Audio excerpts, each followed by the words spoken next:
Now at 10, this is Fox 61, Connecticut's news station. We begin tonight on the forecast. Connecticut is drying out after an intense round of storms tonight, but that humidity is not going anywhere. Thanks for joining us for the news at 10. I'm Brent Harden. And I'm Sarah Sanchez. Yeah, those storms were brief, but they packed a punch. Take a look at the Fox 61 Hartford City Cam. This started at 5 when the rain really started to pick up. And there were flashes of lightning, peals of thunder, and soaking rains, but within an hour, things started to clear up. Chief Meteorologist Rachel Frank joining us now. So, Rach, what's the weather impact as we head into tomorrow morning? We're shifting gears from showers over to a combination of both heat and humidity. The humidity, yeah, we've become really accustomed to that lately, but the heat's going to join the party. We're looking at highs near 90 degrees for both Thursday and for Friday, but when you combine that with all of the moisture in the air, it will feel like between 95 to near triple digits. Here's a look at the radar, and I don't anticipate any issues out there on the roads tonight or towards daybreak tomorrow, although there may be some areas of patchy fog or low visibility, so check in with the Fox 61 Morning Show crew just in case. We're looking at overnight lows in the upper 60s to low 70s as we head towards daybreak tomorrow, and we're going to start off with temperatures in the 70s right around daybreak. Again, maybe some early morning fog. Otherwise, we're looking at lots of sunshine and temperatures that are warming up in a hurry. By 11 a.m., we're looking at numbers in the mid 80s, and again, we'll see high temperatures climbing into the upper 80s to low 90s as we head through the afternoon. And in terms of rain chances, we have none as we head through the day tomorrow, which is a good change in store. There is a chance for an isolated afternoon shower or storm during the day on Friday, but unfortunately a better chance for scattered showers and storms as we step into the weekend. Your full forecast, we'll talk more about it coming up in just a bit, guys. Rachel, thank you. We have breaking news from Vernon right now, where police say a moped rider has died after colliding with another vehicle. This collision happened at the intersection of the Hartford Turnpike and Dobson Road. We don't know the name of the moped rider, just that he was a man, according to police.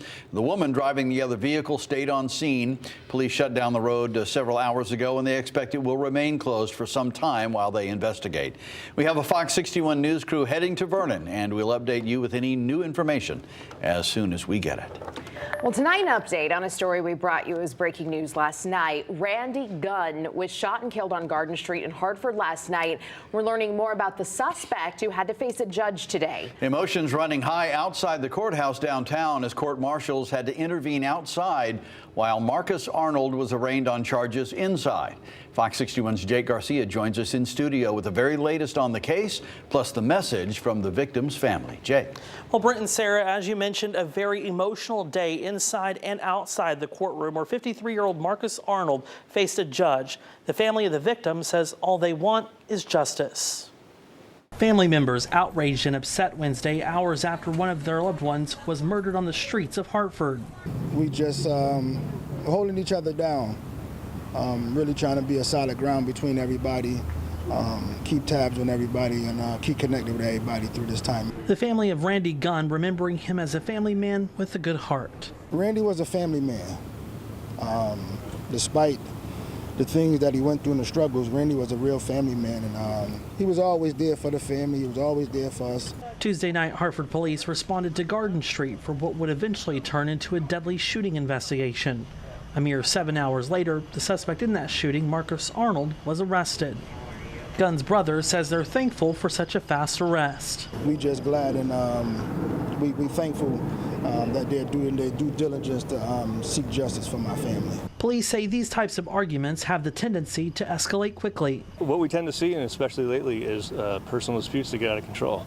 And my message is the same. This is not a we should have been here. This is not a someone should have known about this. This is a loud personal dispute. Call us before it gets out of hand. Archbishop Dexter Burke leads the armed patrols on Garden Street. He says his volunteers witnessed the shooting. Many of my guys were out there last night when the violence occurred. It's always chaotic when that happens. So what they do, and they're told to do that, to always withdraw when something like that happens. Burke believes if police had more of a presence in the area, this would not have happened. We're volunteers. The police can do much more by working together with us, and the mayor could do much more by recruiting more police officers to get on the street. Now, Arnold is due back in court in September and is being held on a $2 million bond. Reporting in studio, Jake Garcia, Fox 61, Connecticut's news station. All right, Jake, thank you. We have more violence to report in the capital city tonight. Hartford police say a 19-year-old man was shot this evening. He is expected to survive his injuries. Police say they were called to Hartford Hospital around 7:30 tonight after the man was admitted suffering with a gunshot wound. The shooting happened on Park Street. Police are investigating. If you know anything about what happened, you are asked to give them a call. A Meriden corner store clerk's injured with a broken nose tonight. Police are saying he was assaulted by someone trying to rob the store. This happened at the American Corner Store on East Main Street last night. Adrian Ayala Garo of Middletown was asked to leave the store. That's when he allegedly punched a store clerk. Police say they found Garo lying shirtless in someone's yard. They used store surveillance video to match him to the scene of the crime. And he was taken into custody on robbery and assault charges and is being held on $250,000 bond.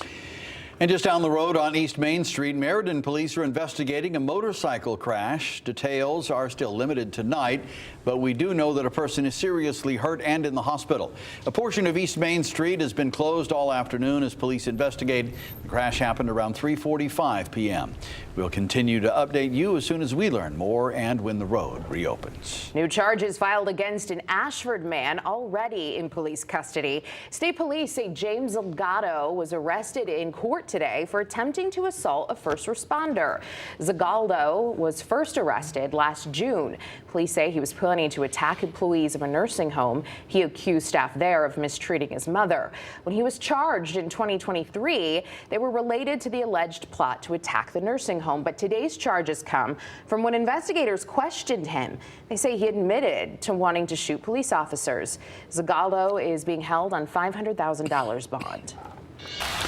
Some terrifying video tonight shared by a viewer of a wrong-way driver just minutes before this reckless act resulted in a crash.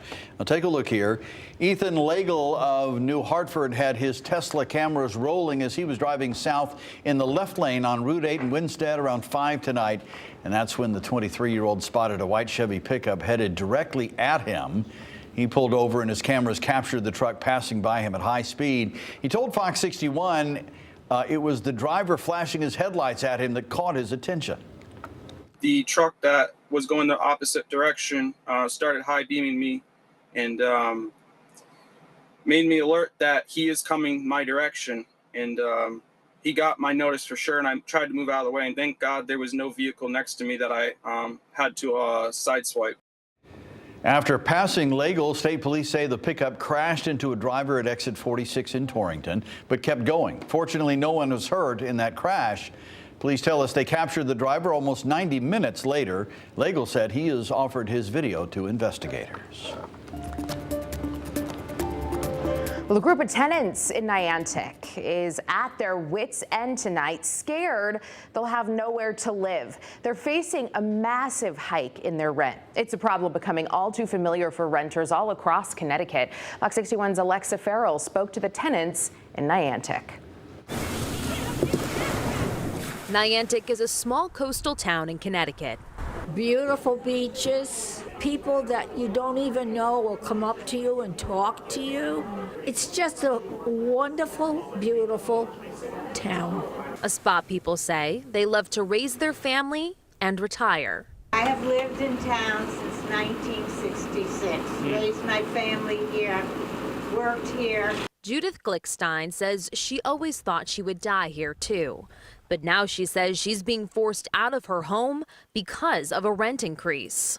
$800, $900, and $1,000 a month, all at once, and people can't absorb it. We're on fixed incomes. The majority of the residents at the Windward Village apartment complex are elderly or disabled. They say they received a letter from the new owners of their building, Alpha Capital Funds, letting them know their rents would increase about $900 a month when they signed a new lease. Raise rents, we understand that. Rents go up. We had rent increases when we had our previous owner, but they were within reason. Jean Church lives with her daughter and says other living options have wait lists that are 2 and 3 years long. Rent is $1,750. If they go up to what they're planning, I'll have to leave. And there's nowhere to go.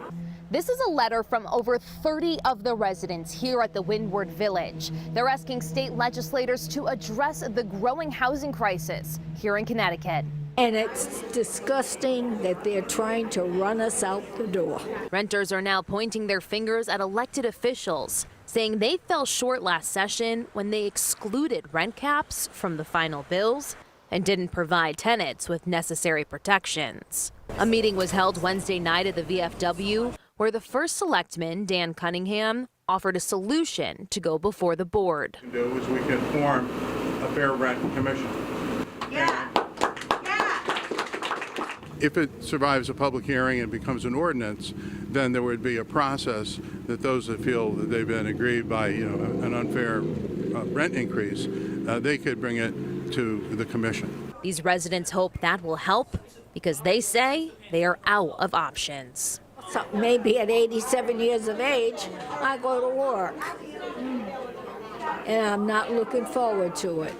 We did reach out to Alpha Capital Funds. We'll let you know when we hear back. August 7th will be that Board of Selectmen meeting where the Fair Rent Commission will be presented.